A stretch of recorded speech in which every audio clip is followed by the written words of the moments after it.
Hello, everyone. It is Rory here at that Eurovision site, and I'm joined by the lovely. Daniel. There we go.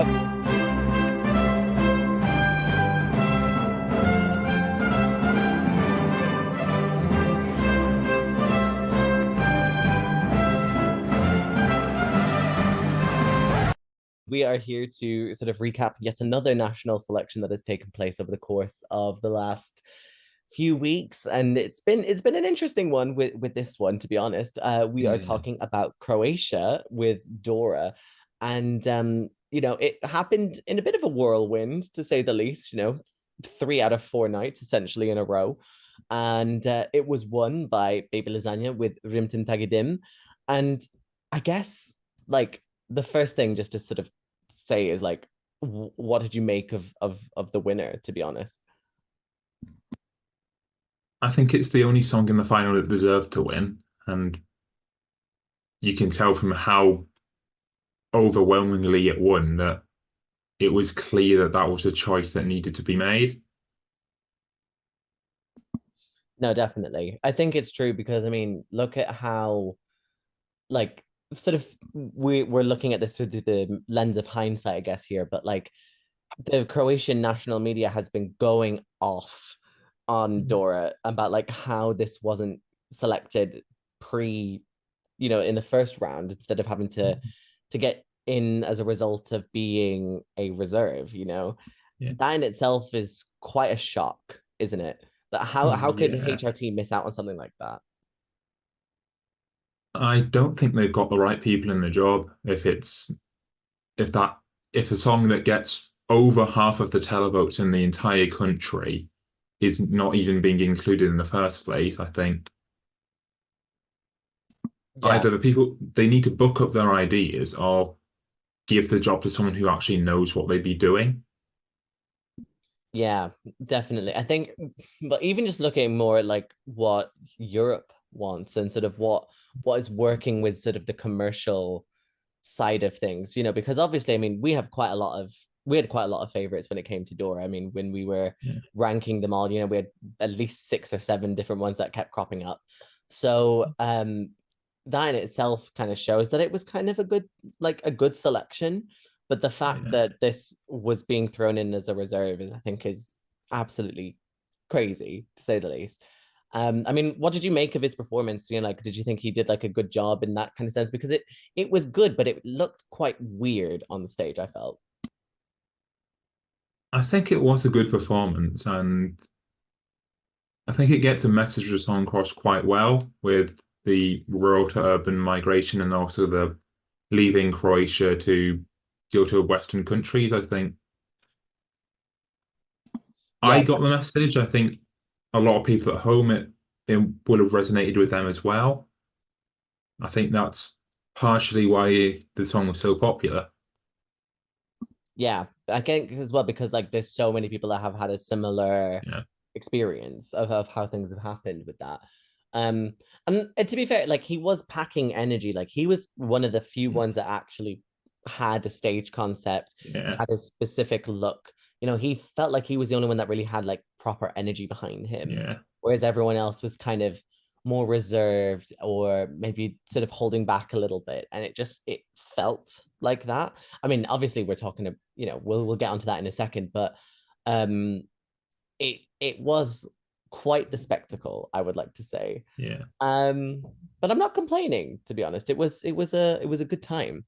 But yeah, so like looking at like the other select songs that were in the selection, I mean, which were some of your favorites from there? Do you think that the final should have been sort of 16 songs long? I mean, like what did you make of Dora itself? I don't think they had the quality and depth really to push it to two semi-finals to 24, but what was now two semi-finals to 12. I think they showed that they couldn't really be trusted to do one big one with the songs that they tried to not include in the first place. But I think I say that the only real ones that impressed me were Baby Lasagna, Let 3, and Ludedic. Yeah, I mean, I have to sort of say the same. You know, if people could have a look at our rankings, I mean, they would see that. I mean, basically, you and I had quite similar tastes when it kind of Yeah. came to this. We're usually quite like this. It seems like we've both got very good taste, which is very good. Um, but yeah, like when it comes to Dora, like we had Plavileptir, which didn't even make the final, which was this gorgeous, like orchestral anthemic song. It was beautiful. And then we had Let Three, which was so like out of the box and crazy. I mean, we've kind of come to accept that or expect it to with Let Three. I also really like Lana Mandaric as well. More. That was one of the ones that I particularly like too.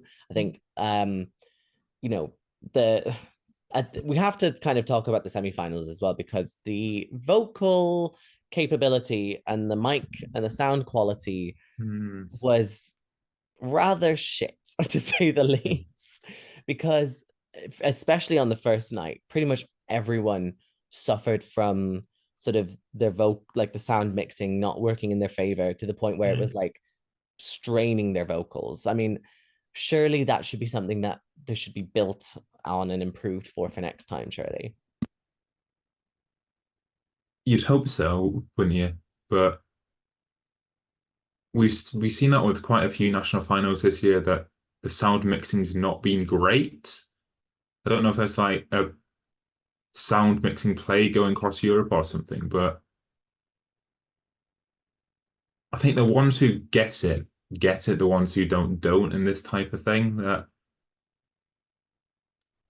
Yeah, it's definitely. people who really care about their national final, and it's like prime time TV in the country that they'll have it sorted out. But the ones who just see it as here's getting a song for Eurovision, maybe not. Yeah. And it's crazy though when you kind of think about that, because obviously the way that it worked this year was that it was on the 22nd, 23rd, and 25th of February, which is a Thursday, Friday, and a Sunday. Now, surely you would think that maybe they would want to capitalize on the fact that it was a Saturday, that there would Yeah. be, a lot of people who would be watching on a Saturday, but it seems that HRT was just kind of not really going down that route. Um, but I do think like the stage itself and like the actual production of the show was pretty good. I have to say, we had, quite nice staging because this is the first time that it wasn't in Opatia for a while. It was back in Zagreb and in studios. And they did really well in terms for the postcards as well, in terms for the graphics. I think they look pretty good. Um, I think like the sum of everything was there. The sum of a good show was there. It just the sum Yeah. did not equal the whole, if you know what I mean. Yeah. Um, which is a shame because again, like we know that Croatia can put on a good show. We have Yeah. seen that before. Um, so sort of looking at sort of Eurovision sense. I mean, as we're speaking this, like as we're talking right now, Croatia has now just passed Ukraine to be the favorite to Yeah. win Eurovision 2024. So do you think that's likely? Do you think that, Baby Lasagna could end up going to win Eurovision 2024? I don't see it personally, but definitely not a win, but top five probably. I think it'll certainly be Croatia's best result, but I don't think it will have quite enough jury appeal to get the win, even if maybe I think it'll be quite a low scoring winner, yeah, because of everything that's been sent and everything that's maybe going to be sent, maybe canceling each other out, maybe seeing like a winner below 500 points this year. I think they could get close, but not quite. Yeah. It's tough to say to be honest because this year it's quite like comparing it to Yeah, last year, like this year it feels a little bit more open, which yeah, in a way is good.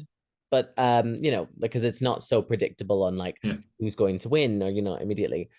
But at the same time, then you know it does kind of mean that there might be one that a lot of people won't necessarily be happy with, yeah, but saying that, I mean, I would love it if Croatia won. I mean, technically they won before as part of Yugoslavia because yeah. Riva was Croatian, and that's why Eurovision was held in Zagreb in 1990. but having their first win as an independent country would be Yeah. pretty cool. I think it'd be quite interesting.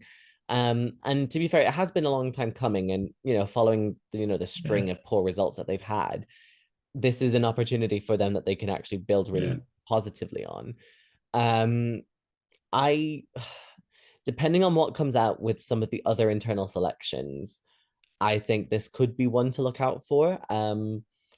But I still think it could come pretty close between this, Ukraine, I'm just trying to think of a million other ones that might kind of come into the fore. Maybe the UK, potentially.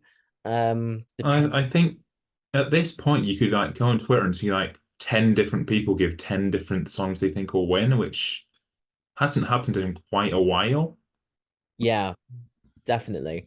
It kind of feels a little bit like 2011, where in the Yeah. same sense where like there wasn't a one clear favorite, so everyone was kind of going for it, and then we ended up with Azerbaijan winning. And like looking back on it now, I mean, it was a weak year, but I don't think we're in the same situation as where we are this year. Like we still are getting quite a lot of competent songs. Um, but yeah, I would really like to see Croatia win. I think it'd be really interesting. But if not, definitely top five. We're definitely Yeah. getting Croatia's best result. And if we don't, then I'll be very shocked. With the hype that this has gotten. I mean, it's already been played on commercial radio here. It's been played on the BBC here. Yeah. I don't know if it's been played anywhere else in Europe, but given the fact that it's already been played internationally, this is already a good start. Um, so yeah, so I guess we'll see how things kind of Yeah. go. But just before we kind of close things off, I mean, is there anything else about Dora that you kind of want to point out? Okay. I would like to say I'd love to see a Eurovision in the Balkans. I think that would be really fun. But also, one thing I will give them is I really like their point system with the proportional televote points and a mix of national and international juries. I think that's a really interesting way to do it that I don't think anyone else is doing. And I think it might be the best way to go because Yeah. you're seeing how it will do in Eurovision, but you're also giving your voice to your local music industries at the same time, and you're making sure the televote matters. I think it's a really good balance. Yeah, because it's kind of a bit like Benidorm Fest in the same way, but it's done more fairly in Yeah, the sense where you haven't got a demoscopic jury and then a normal jury and then the televote. Like you're getting 50% for the televote, 25% for the international, and then yeah, 25% for the international. So it's quite interesting. I'm quite happy with that. I think you are right. It's quite representative of how things, and I think a lot of other countries need to kind of take that approach as well. I mean, we have that as well with Finland a little bit too in terms of yeah, proportional sort of representation, but they also have a different weighting system. So of course that kind of needs to get factored in with that. Um, but yeah, I'll be intrigued to see how it kind of comes through. I think one other thing just for me is that I mean I talked about this in the Etapa Nacional video.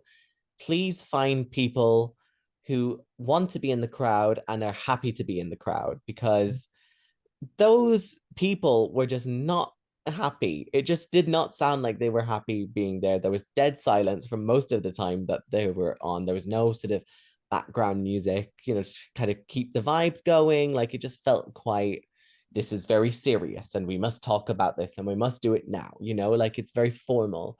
This is Eurovision, like we need to be able to have a bit of a laugh at the same time, like yes, we take ourselves seriously, but then also at the same time we can do it while having a bit of fun. I mean, we're seeing it now with Pesma, for example. So yeah, I'm intrigued. I'll be intrigued to see how things kind of pan out in future Doras, to be honest. But I'm excited to see it. And not to mention as well, I mean, like we saw Slimen and also Raven as well come to Croatia as well, and they gave really good performances too. Um, so hopefully that there's a good building blocks to start off here. yeah, So fingers crossed. We're willing for you to do well, yeah. Croatia. It's the least we can hope for. Um, But yeah, so with that, I guess we should probably wrap this episode up. So thank you so much for listening. What do you make about Dora 2024? Are you happy about Croatia selecting Baby Lasagna? Do you think anyone else should have gone? Where do you think Croatia is going to finish this year? Please let us know what you think, because obviously this is a conversation. We want to know what you think. And yeah, in the meantime, continue to follow us on all of our social media. We are on uh, Instagram, Twitter, TikTok, Tumblr, Threads, Blue Sky, basically all of Yeah. them. You name it, we've got it. That's all at that Euro site. Then we also have the podcast as well, that Eurovision podcast. Follow us on Spotify, Apple Podcasts, wherever you get your sort of stream of choice. And also follow us on Facebook, Instagram, and Twitter on there too, at that Yeah. Euro podcast. We're basically everywhere. So we Yeah. can't really say we're not having a bad time. But yeah, so I'm looking forward to seeing how it kind of plays out as Malmo's getting closer. I'm really looking forward Yeah. to it. Fingers crossed it's going to be fantastic. So shall we say goodbye? Bye. Bye.